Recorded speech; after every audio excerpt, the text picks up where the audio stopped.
ಮೆಣಸಿನಕಾಯಿ ಒಂದು ಪ್ರಮುಖ ತರಕಾರಿ ಬೆಳೆ.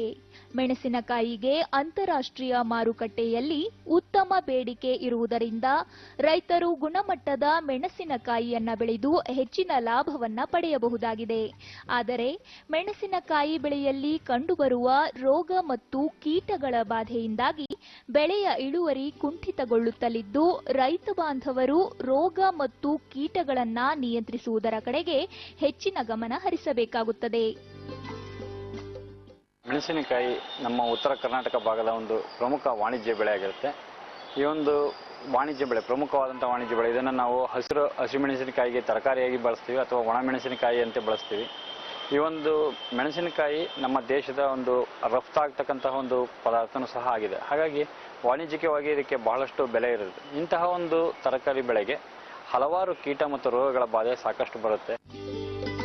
ಮೆಣಸಿನಕಾಯಿಯನ್ನ ಬೆಳೆಯುವ ಮೊದಲಿಗೆ ಬೇಸಾಯಕ್ಕೆ ಬಳಸುವ ಮಣ್ಣು ಮತ್ತು ನೀರನ್ನ ಪರೀಕ್ಷಿಸಿ ಮಣ್ಣಿಗೆ ಸಾವಯವ ಗೊಬ್ಬರ ಮತ್ತು ಬೇವಿನ ಹಿಂಡಿಯನ್ನ ಸೇರಿಸಬೇಕು ಎನ್ನುತ್ತಾರೆ ತಜ್ಞರು. ಮೊದಲನೇದಾಗಿ ಈ ಒಂದು ಬೆಳೆಯನ್ನು ನಾವು ಬೆಳಿತೀವಿ ಅಂತ ಅಂದ್ಕೊಂಡಾಗ, ಯಾವುದೇ ಒಂದು ತೋಟಗಾರಿಕೆ ಅಥವಾ ತರಕಾರಿ ಬೆಳೆಯನ್ನು ನಾವು ಬೆಳಿಬೇಕಾದ್ರೆ ಮುಖ್ಯವಾಗಿ ನಾವು ನೋಡ್ಕೊಳ್ಬೇಕಾದಂತೂ ಮಣ್ಣು ಮತ್ತು ಆ ಒಂದು ನೀರು, ಅದಕ್ಕೆ ಬಳಸ್ತಕ್ಕಂತಹ ವ್ಯವಸಾಯಕ್ಕೆ ಬಳಸ್ತಕ್ಕಂತಹ ನೀರಾವರಿಯ ನೀರು, ಇವೆರಡನ್ನು ನಾವು ಮೊದಲಿಗೆ ಮಣ್ಣು ಮತ್ತು ನೀರಿನ ಒಂದು ಪರೀಕ್ಷೆಗೆ ಒಳಪಡಿಸಿ ಆ ಒಂದು ಸೂಕ್ತವಾಗಿರ್ತಕ್ಕಂತಹ ಒಂದು ಮಣ್ಣು ಭೂಮಿಯಲ್ಲಿ ನಾವು ಈ ಒಂದು ಬೇಸಾಯವನ್ನು ನಾವು ಮಾಡಬೇಕಾಗುತ್ತೆ. ಅದಾದ ನಂತರ ಈ ಒಂದು ಮಣ್ಣಿಗೆ ನಾವು ಹೆಚ್ಚಿನ ಒಂದು ಪ್ರಮಾಣದಲ್ಲಿ 2 ಟನ್ನಷ್ಟು ನಾವು ಸಾವಯವ ಅಥವಾ ಕೊಟ್ಟಿಗೆ ಗೊಬ್ಬರವನ್ನು ನಾವು ತಿಪ್ಪೆ ಗೊಬ್ಬರವನ್ನು ಸೇರಿಸಬೇಕಾಗುತ್ತೆ. ಅದಾದ ನಂತರ 2 ಕ್ವಿಂಟಾಲ್ನಷ್ಟು, ಪ್ರತಿ ಎಕರೆಗೆ 2 ಕ್ವಿಂಟಾಲ್ನಷ್ಟು ಬೇವಿನ ಹಿಂಡಿ. ಈ ಒಂದು ಬೇವಿನ ಹಿಂಡಿಯನ್ನು ನಾವು ಹೆಚ್ಚು ಪ್ರಮಾಣದಲ್ಲಿ ಬಳಸಿದಷ್ಟು ಈ ಒಂದು ಕೀಟ ಮತ್ತು ರೋಗಗಳಿಗೆ ನಿರೋಧಕ ಶಕ್ತಿಯನ್ನು ನಾವು ಗಮನಿಸಬಹುದು. ರೋಗ ಮತ್ತು ಕೀಟಗಳಿಗೆ ನಿರೋಧಕ ಶಕ್ತಿ ಹೊಂದಿರುವ ಹಲವಾರು ತಳಿಗಳು ಲಭ್ಯವಿದ್ದು, ರೈತ ಬಾಂಧವರು ತಮ್ಮ ಪ್ರದೇಶಕ್ಕೆ ಸೂಕ್ತವಾದ ತಳಿಗಳನ್ನ ಆಯ್ಕೆ ಮಾಡಿಕೊಂಡು ಬೆಳೆದುಕೊಳ್ಳಬಹುದಾಗಿದೆ. ಸೂಕ್ತವಾದಂತಹ ಒಂದು ತಳಿಯನ್ನ ಅಥವಾ ಹೈಬ್ರಿಡ್ ತಳಿಯನ್ನ ಹಲವಾರು ತಳಿಗಳು ಇವತ್ತು ನಮಗೆ ಬಿಡುಗಡೆಯಾಗಿರ್ತದೆ. ಅಂದರೆ ರೋಗ ಮತ್ತು ಕೀಟಗಳಿಗೆ ತಮ್ಮ ನಿರೋಧಕ ಶಕ್ತಿಯನ್ನು ಹೊಂದಿರತಕ್ಕಂತಹ ಹಲವಾರು ತಳಿಗಳು ಇವತ್ತು ಕೃಷಿ ವಿಶ್ವವಿದ್ಯಾಲಯಗಳಿಂದ ಹಾಗೂ ತೋಟಗಾರಿಕೆ ವಿಶ್ವವಿದ್ಯಾಲಯದಿಂದ, ಭಾರತೀಯ ತೋಟಗಾರಿಕಾ ಸಂಸ್ಥೆ ಬೆಂಗಳೂರಿನಿಂದ ಒಂದು ಬಿಡುಗಡೆಯಾಗಿರ್ತದೆ. ಅಂತಹ ತಳಿಗಳನ್ನು ನಾವು ನಮ್ಮ ಭಾಗದಲ್ಲಿ ಬರ್ತಕ್ಕಂತಹ ರೋಗ ಕೀಟಗಳಿಗೆ ಗಮನಿಸಿ ಆ ಒಂದು ನಿರೋಧಕ ಶಕ್ತಿಯನ್ನು ಹೊಂದಿರತಕ್ಕಂತಹ ತಳಿಗಳನ್ನಾದರೂ ಬಳಸಬಹುದು. ಸಂಕರಣ ತಳಿಗಳನ್ನ ಬಳಸುವವರು ಸೂಕ್ತ ಬೀಜೋಪಚಾರವನ್ನ ಕೈಗೊಂಡು ನಂತರ ಬೀಜವನ್ನ ಬಿತ್ತನೆಗೆ ಬಳಸಬಹುದು ಎನ್ನುತ್ತಾರೆ ತಜ್ಞರು. ನಾವು ಸಂಕರಣ ತಳಿಗಳನ್ನು ಬಳಸೋದಾದ್ರೆ ಸೂಕ್ತವಾಗಿ ಅವುಗಳಿಗೆ ಒಂದು ರೋಗ ಮತ್ತು ಕೀಟಗಳಿಗೆ ಸೂಕ್ತವಾದಂತಹ ಬೀಜೋಪಚಾರವನ್ನು ನಾವು ಮೊದಲಿಗೆ ಮಾಡ್ಕೊಳ್ಬೇಕಾಗುತ್ತೆ. ಆ ಒಂದು ಬೀಜೋಪಚಾರ ಮಾಡಿದಂತಹ ಸಸಿಗಳನ್ನು ಅಥವಾ ಬೀಜಗಳನ್ನು ನಾವು ಬಿತ್ತನೆ ಮಾಡಿ ನಂತರ ಅವುಗಳನ್ನು ನಾಟಿ ಮಾಡಿದ ನಂತರ ಮುಖ್ಯವಾದಂತಹ ಪ್ರದೇಶಕ್ಕೆ ನಾವು ನಾಟಿ ಮಾಡೋದಕ್ಕೆ ಪೂರ್ವದಲ್ಲಿ ಆ ಒಂದು ಬದುವಿನ ಸುತ್ತ 4 ಸಾಲು ಜೋಳ, ಸಜ್ಜೆ ಅಥವಾ ಮೆಕ್ಕೆಜೋಳ ಇಂತಹ ಬೆಳೆಗಳನ್ನು ನಾವು ಬದು ಬೆಳೆಯಾಗಿ ಬೆಳೆಯಲಿಕ್ಕೆ ಬಹಳ ಸೂಕ್ತವಾಗುತ್ತೆ. ಇಂತಹ ಬೆಳೆಗಳನ್ನು ನಾವು ಬೆಳೆದಾಗ ಹಲವಾರು ರಸ ಹೀರುವ ಕೀಟಗಳು ಒಂದು ಹೊಲದಿಂದ ಮತ್ತೊಂದು ಹೊಲಕ್ಕೆ ಗಾಳಿಯಲ್ಲಿ ಹರಡ್ತಕ್ಕಂಥದ್ದನ್ನು ನಾವು ಕಾಣ್ಬೋದು. ಅವುಗಳು ಆ ಒಂದು ಕೀಟಗಳನ್ನು ವಿಕರ್ಷಿಸುವುದಲ್ಲದೆ ಆ ಒಂದು ಬೆಳೆಗೆ ರಕ್ಷಣೆಯನ್ನು ನೀಡುತ್ತದೆ.